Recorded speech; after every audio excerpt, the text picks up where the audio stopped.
यद्यपि दुख किसी को पसंद नहीं, फिर भी दुख के बीज बोते। और जैसे खेत में बीज डालो वैसा ही फल होते।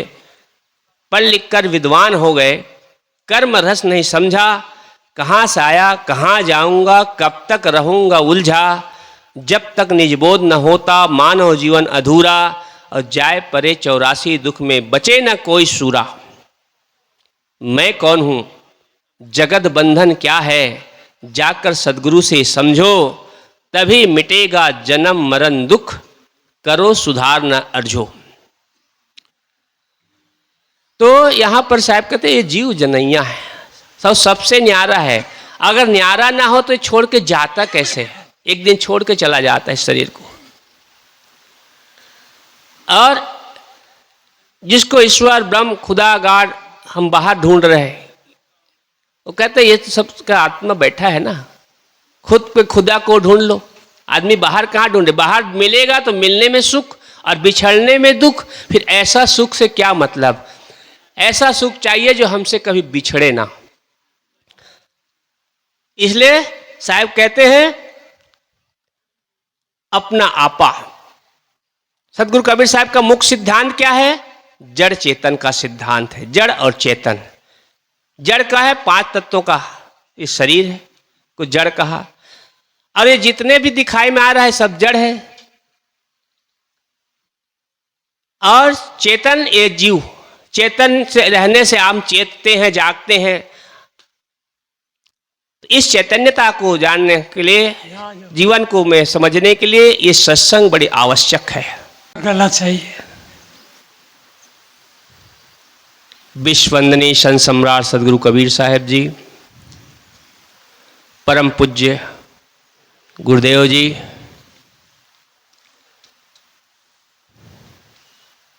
मुद मंगलमय संत समाज, प्रिय सज्जनों, भक्ति एवं शक्ति के स्रोत माता एवं बहनों, वसुंधरा के गोद में खेलने वाले प्यारे बच्चों,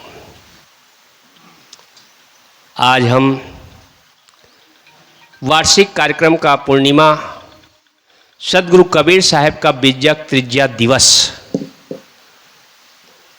के रूप में आज हम सब बड़े हर्ष उल्लास के साथ मनाए जा रहे हैं।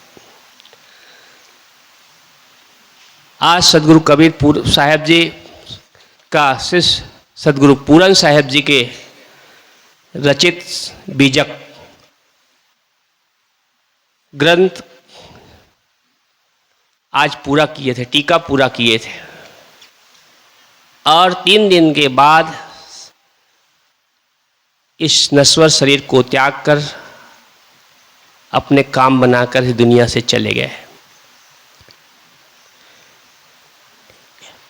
बीजक एक ऐसा शास्त्र है, साहब कहते हैं बीजक कहिए साख धन, धन का कहे संदेश। बीजक ऐसा है जो अपने धन मूल जो धन है हमारा उसको दर्शाते हैं।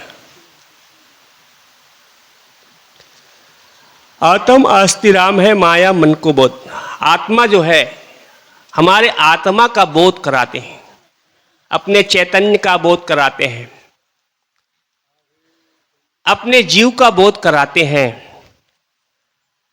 इंसान जाना सभी को मगर अपने आप को जाना नहीं, और जो अपने आप को जाना नहीं बिथा भूभार होते हैं। इंसान दुनिया की पढ़ाई तो कर लेता है मगर अपनी पढ़ाई नहीं कर पाता कि मैं कौन हूँ, मैं कहाँ से आया हूँ, अब मेरे को जाना कहाँ है। यहाँ एक लक्ष्य की ओर लगाया जाता है। सत्संग एक ऐसा जगह है जहाँ सत्य की चर्चा होता है। नहीं तो 4 गप्पी भी गप खाक कर कहते हैं आज बड़ा अच्छा सत्संग हुआ, 4 जुआड़ी भी जुआ खेल कर कहते हैं आज अच्छा सत्संग हुआ, 4 गंजेड़ी भी आपने कहता है कि आज बड़ा अच्छा सत्संग हुआ। तो जब ये सत्संग ही है तो फिर कुसंग किस पक्षी का नाम है। तो सागर सत्संग कहते हैं जहाँ सत्य की चर्चा हो। तो पहले सत्य की चर्चा के लिए संत का संग करना पड़ेगा, और जब संत का संग करेंगे तब सत्य की जानकारी होगा, और जब सत्य में जिस दिन ठहर जाओगे उस दिन सच्चा सत्संग होगा।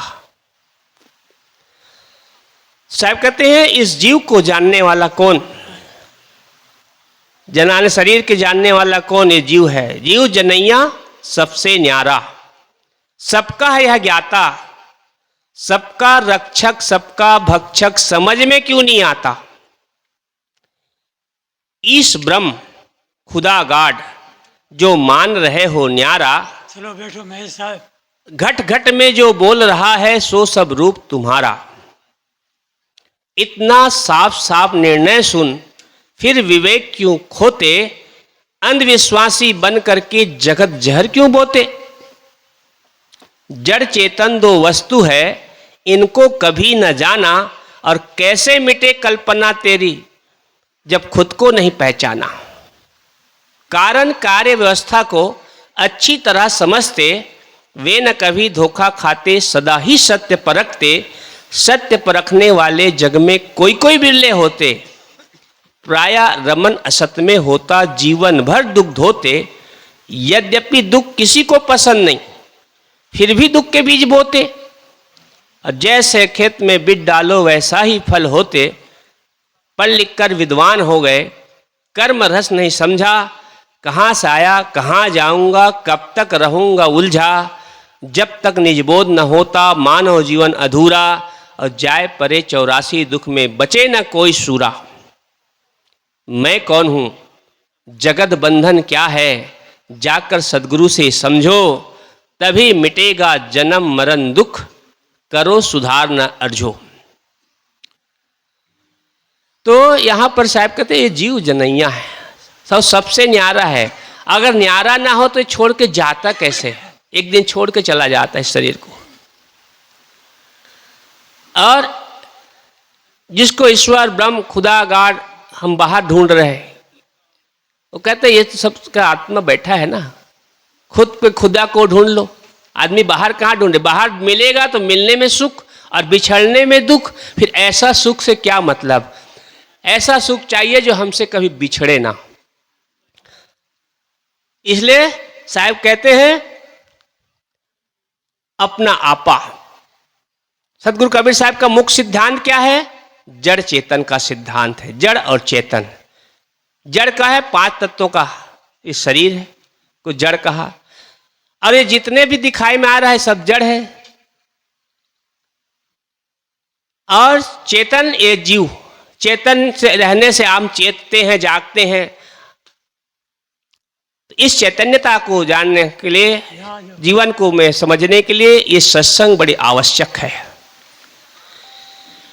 सत्संग एक ऐसा जगह है जहां पर हमें अपने अच्छाई और बुराई का पहचान होता है, और जब बुराई पता चले तब अच्छाई को आगे बढ़ करके अपना जीवन का कल्याण के लिए हम आगे होते हैं। तो सदगुरु कबीर साहब ने कहा ये जड़ है चेतन है, इसकी अच्छी तरह से परख करो। और इस परख जब तक समझ में नहीं आएगा, जड़ चेतन का भेद समझ में नहीं आएगा, षड्भेद समझ में नहीं आएगा, तब तक हम अपने आप को पहचान नहीं पाते। हम बाहर के प्राणी और पदार्थों में सुख ढूंढते हैं। प्राणी मनबसी है और पदार्थ बदलने वाला है। आज जो जैसा दिख रहा है वो कल दिखने वाला नहीं है, और कल है वो परसों दिखने वाला नहीं है। इसका सही बोध हो जाना ही अपने जीव का कल्याण है। कहने सुनने को तो बहुत है, लेकिन हमारे बीच में और संत लोग हैं, उनको भी समय देना है। तो मैं अपने वाणी को यहीं पे विराम देता हूँ, यही शुभ भावनाओं के साथ, शुभकामनाओं के साथ। साहेब बंदगी, साहेब बंदगी, साहेब। अपना जीवन सुधार करने के लिए सदगुरु कबीर साहब ने अपने सदग्रंथ में बताए हैं, मानस जन्म दुर्लभ है, बहरन दूजी बार, पक्का फल जो गिर पड़ा, बहरिन लागे डार। मनुष्य का जीवन दुर्लभ है। एक दुर्लभ होता है, एक सुलभ होता है, एक सहज होता है, एक कठिन होती है। ऐसे मनुष्य का जीवन मिला हुआ है। परंतु ऐसा जीवन में आकर के आकृति तो प्राप्त हो चुकी है, परंतु जब तक के संस्कृति शुद्ध संस्कार नहीं प्राप्त होगा, सही अर्थ में हम मनुष्य कहलाने का अधिकारी नहीं। मानुष मानुष सबे कहावे, मानुष बुद्धि कोई बिरले पावे। सदगुरु श्री राम रहस्य साहब कहते हैं, कहलाने के लिए सभी मनुष्य कहलाते हैं। सदगुरु कहते हैं, जब तक के हमारे में मानवता नहीं आएगी, हम मनुष्य नहीं कहला सकते, इंसानियत नहीं आएगी, तब तक सही अर्थ में हम इंसान नहीं कहला सकते। क्योंकि नीति में कहा है, आहार निद्रा भय मैथुनानि सामान्य में तत् पशु भी नराणाम ज्ञानम नराणाम मधिको विशेषो अज्ञानेन हीना पशु भी समाना ज्ञानेन हीना पशु भी समाना। जिस प्रकार के पशु खाते हैं, पीते हैं, आराम करते हैं, संसार बसाते हैं, अगर इतना ही हम मनुष्य जीवन में आने वाले लोगों का इतिश्री रही, तो हम में और उन पशुओं में क्या अंतर रहा। अगर हम विचार करके देखते हैं, जिनको हम पशु कहते हैं, वे प्राकृतिक बंधनों में बंधा हुआ है, अपने नियम और मर्यादा का उल्लंघन नहीं करता। परंतु हम मनुष्य कहलाने वाले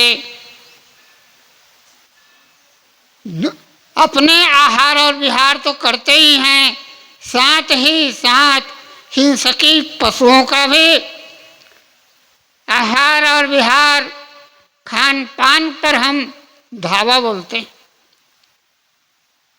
तो आहार निद्रा भय मैथुनान सामान्य रूप से मनुष्य और पशु में कोई अंतर नहीं, बल्कि मनुष्य है पशु से भी ज़्यादा गिर चुका है। सदगुरु कहते हैं, ज्ञानम नराणाम मधिको विशेषो। ज्ञान है, भक्ति है, सत्संग है। सद्ज्ञान को हमने जीवन पर नहीं उतारा।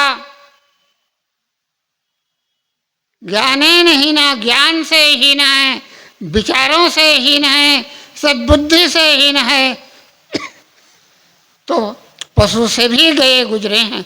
इसलिए सज्जनों, ऐसा मनुष्य जीवन में आकर के मानवता को, सज्जनता को धारण करो, सद्गुण और सदाचारों को धारण करो।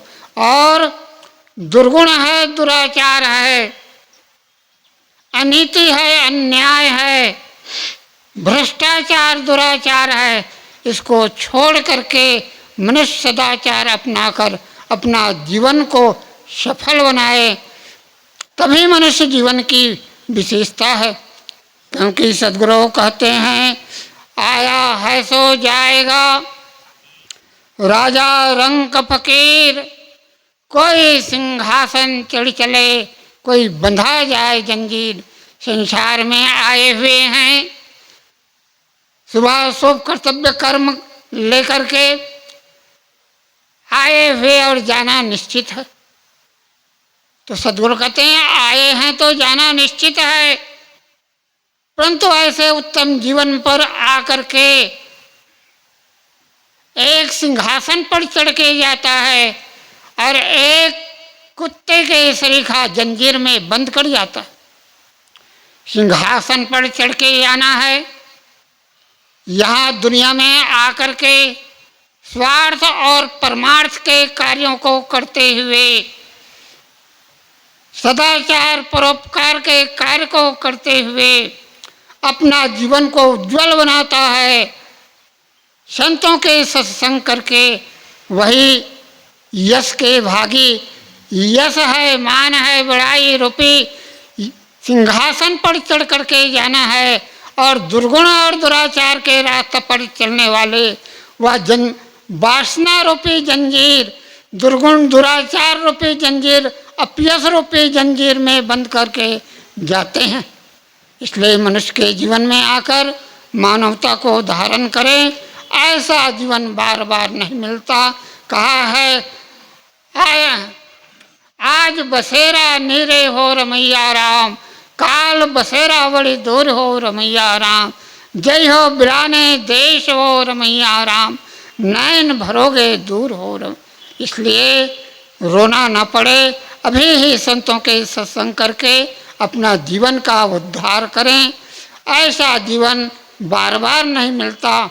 मानुष जन्म दुर्लभ है, बहुरिन दूजी बार बार बार नहीं मिलता। पक्का फल जो गिर पड़ा, बहुरिन लागे डार। पक्के ऐसा तो कच्चे फल भी गिर करके डगाली में नहीं लगती। सद्गुरु का निर्देश है, अगर पक्का फल संतों के सत्संग करके अपना जीवन का उद्धार कर लिया तो फिर वो आवागुन रूपी डगाली में नहीं लगेगा। इसलिए मनुष्य के जीवन में आकर मानवता को धारण करें। और इतना ही कह करके मैं अपने वाणी पर विराम लेता हूँ। बोलिए श्री सद्गुरुदेव की जय। एक पद के माध्यम से जीवों को कह रहे हैं साहब। कहो अंबर कासो लागा, चेतन हारा चेत सुहागा। अंबर मध्य दिशे तारा, एक चेता एक चेतन हारा। जो खोजो सो उहाँ नाई, सो तो आही अमर पदमाई। कहें कबीर पद बूझे सोई, मुख हृदय जाके एके होई। वाह भाई, साहेब चेतन जीवों को समझा रहे हैं कि कहो अमर कासु लागा। हे मानव, हे चेतन जीव। अमर कहते हैं अमर जिसका कोई नाश नहीं होता है, जो तीन काल में अमर है। इस चेतन के ऊपर इशारा कर रहे हैं साहब। हे चेतन जी, तू तो अमर है, तेरा स्वरूप का कभी नाश ही नहीं है, तेरा तीन काल में कोई नाश नहीं है, इसलिए तू अमर है, अमर स्वरूप है। कहो अमर कास लोग। हे चेतन जी, तू खुद अमर स्वरूप होते हुए भी तेरा अमर स्वरूप है, लेकिन तू अपने आप को नहीं जान के भूल से तू कहाँ लग रहा है, किसके पीछे लग रहा है। कहो अमर कासू लागा। हे चेतन जी, तू जो तेरे स्वरूप को भूल के तू जो बाहर जो भटक रहा है, इस मानंदी में भटक रहा है, इस खानी जाल में भटक रहा है, इस वाणी जाल में भटक रहा है, तो ये क्या है? ये तेरा एक धोखा है। वाणी जाल और खानी जाल, ये दो ही तो जाल है सबसे बड़े। इन्हीं जालों को जो इंसान समझ गया, जान गया, जाना कहीं नहीं है। खानी जाल में पारिवारिक व्यवहार में अपन को सब व्यवहार में निभाना भी है, लेकिन इनमें जितना आसक्त मोह ममता माया जितना अपन फंसेंगे, उतना ही अपने आप को भूलते चले जाएंगे। ऐसे ही वाणी जाल है। वाणी जाल में पूरा संसार की जितने भी ग्रंथ बने वो वाणी के द्वारा ही बने, और वाणी इस मनुष्य के द्वारा ही बनी हुई है। तो वाणी जो जाल है, ये क्या अपने से अलग जो कोई ईश्वर ब्रह्म परमात्मा जो माना गया है, वो एक वाणी जाल है। ये गुरुआ लोग जो मानंदी जो करते हैं, जो 4 वेद 6 शास्त्र 18 पुराण, इनके अंदर केवल स्वरूप का बोध नहीं है, वाणी जाल रचा हुआ है। वाणी जाल के द्वारा, रोचक भयानक वाणी के द्वारा इन जीवों को भ्रमित करते हैं, और जीव अपने आप को भूल के और कोई दूसरों को अपना मालिक समझ के उसके साथ लग रहा है। साहब ने कहा कहूँ अंबर कासू लागा, तू किसके साथ लग रहा है? तू तो खुद ही मालिक है, खुद ही तेरा कोई करता धरता कोई नहीं है, तेरा कोई ईश्वर ब्रह्म का कोई तू अंश नहीं है, कोई न कोई वो तेरा को पैदा करने वाला है। तू तो स्वयं है, अनादि से है, जड़ भी अनादि से है, तो तेरा चेतन भी कारण कार्य से अलग है। इसलिए कहा हूँ अंबर कासुल होगा, चेतन हारा छेदस्वा। तू चैतन्य है तेरे में, चेतनता की मतलब विवेक शक्ति है तेरे पास में, तो विवेक के द्वारा तू जाग। चेतन हारा छेद सुभागा, सौभाग्य है, तू सौभाग्यशाली है कि जो तूने एक मनुष्य पद तेरे को मिला है, मनुष्य जीवन मिला है।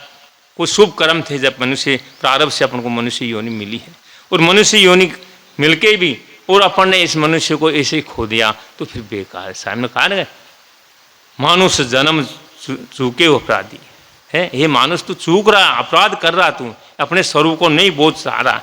और ये कब मिलता है? बाहर के संतों का सत्संग का आनंद लोगे, पार के संतों के सानिध्य में जाओगे, सच्ची श्रद्धा से उनके पास में बैठोगे, उनके ज्ञान का अपने अंदर निमंजन करोगे, तो आपको अपने स्वरूप का बोध होगा और भूल जब ही मिटेगी। साहब ने कहा भी बीजक में कि भूल मिटे गुरु मिले पार की, पारख देई लखाई, कहें कबीर भूल की औषध पारख सबकी भाई। तो ये पारख जो ज्ञान है, पारख क्या? स्वरूप का बोध जिसको हो गया वो पारख ज्ञान है। और पारख का ज्ञान जब तक है तब तक अपने आप का स्वरूप का बोध है। और अपने से अलग ज्ञान अपन रखते हैं, व्यवहार में सबका ज्ञान किया जाता है, लेकिन अपने आप को भूल गया तो वो सबसे बड़ा अपराध हो गया। अपने आप को जानना है, अपने आप को जब तक नहीं जाना जब तक कुछ नहीं जाना अपन ने। ये जीवन ऐसे ही चला गया। अरे मानुष मानुष सभी कहावे, मानुष बुद्धि को बिरला पावे, साजन भोजन मैथुन कर्मा भय निंद्रा मुझ सठ धर्मा, पशु पक्षी सभी को व्यापे सो निश्वास दावत। इन सठ कर्म निपुण सब बाती, चतुर्मूढ़ मानुष पशु जाति, निर्णय कर देखो मनमाई, पशु मानुष से भिन्न कुछ नहीं। मनुष्य शरीर लेने से मनुष्य थोड़ी है। मनुष्यता के लक्षण जो है, मानवता के लक्षण है दया, क्षमा और शीलता, धीरज, सत्य, विचार। ये अष्ट लक्षण जो ये जब तक आपने नहीं अपनाया, जब तक मनुष्य जीवन ले तो रखा है लेकिन मनुष्य जीवन का कोई महत्व नहीं। इसलिए विवेक शक्ति है इसके पास में, मनुष्य के पास में विवेक है। विवेक जब तक आप जागृत नहीं रखोगे तब तक आप भटकते रहोगे। जब साहब ने कहा कहू अंबर कासो लागा, चेतन हारा चेत सुहागा। हे चैतन्य जीव, तू चैतन्य है, तेरे पास जाग से तू सौभाग्य से तेरे को ये मनुष्य पद मिला है। और इस मनुष्य पद में, इस मनुष्य जीवन जो है ये कर्म भूमिका है, इसमें तू अच्छा बुरा करने का तेरे को बोध है, विवेक है, विचार है तेरे पास।